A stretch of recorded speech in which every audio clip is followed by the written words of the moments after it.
आंतरिक और बाहरी जो इस्लामी ताकतें हैं, वे सनातन धर्म को समाप्त करने के लिए और इस भारत राष्ट्र पर कब्जा करने के लिए और इस देश के अंदर बड़ी ही जल्दी गृह युद्ध की उन लोगों की तैयारी है और वे इसी तरह से लगे हुए हैं। हमें जानकारी मिली है कि 20,000 के लगभग उन्होंने ऐसे अपने जिहादी तैयार किए हैं मदरसों में, जो उनको हिंदुओं की पूजा पाठ भी सिखाई गई और साधुओं के वेश में कैसे रहना, कैसे बहकाना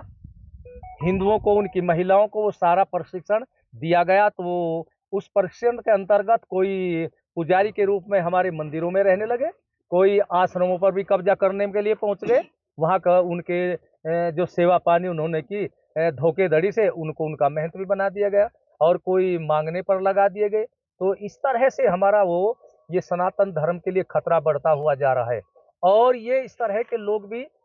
जो पूजा पाठ करते हैं, वो हाथ की रेखाएं कैसे देखे, इस तरह की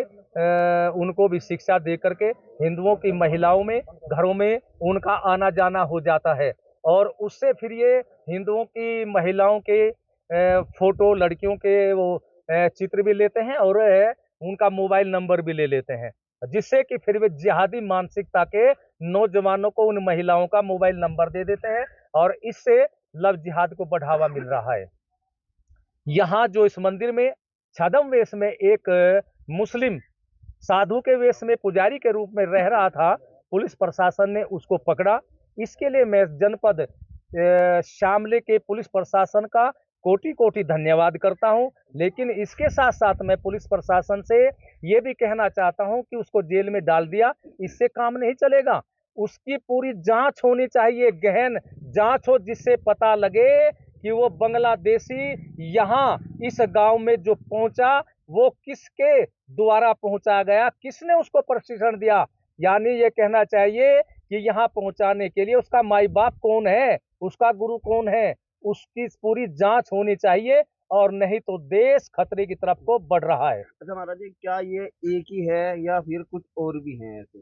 देखिए, ऐसे बहुत ऐसे हमारे आश्रम मंदिर हैं जहां उनकी जांच होनी चाहिए और मैं भारत के सभी सनातन धर्म के लोगों से कहना चाहता हूं कि उनके क्षेत्र में जहां जहां भी उनके मंदिर है, उन मंदिरों की जांच करे और जो भी पुजारी या कोई साधु उनके क्षेत्र में रहते हैं, उनकी पूरी जांच करके तब शांति से बैठे। ऐसा नहीं उनके जहां विश्वास किए बैठे हैं उस आश्रम में, उस मंदिर में भी कोई बांग्लादेशी, कोई रोहिंग्या, कोई जिहादी थूक मूत्र जिहादी गैंग का और इस भारत विरोधी का, सनातन धर्म विरोधी ही तुम्हारे बीच में हो, उसकी जांच कर लो इसी समय। और जब ऐसा जांच में सत्य पाए, उसकी एकदम सूचना पुलिस को दो, कानून अपने हाथ में लो। हम देखिए, हम सनातन धर्म के लोग हैं और ये भारत हमारा है। हम कानून अपने हाथ में लेने के लिए किसी को नहीं कहेंगे, लेकिन कानून के रक्षक जो पुलिस है उसकी सूचना पुलिस को दे। हमसे जुड़े रहने के लिए हमारे YouTube चैनल को सब्सक्राइब करें और नई वीडियो की नोटिफिकेशन के लिए बेल आइकॉन को दबाएं।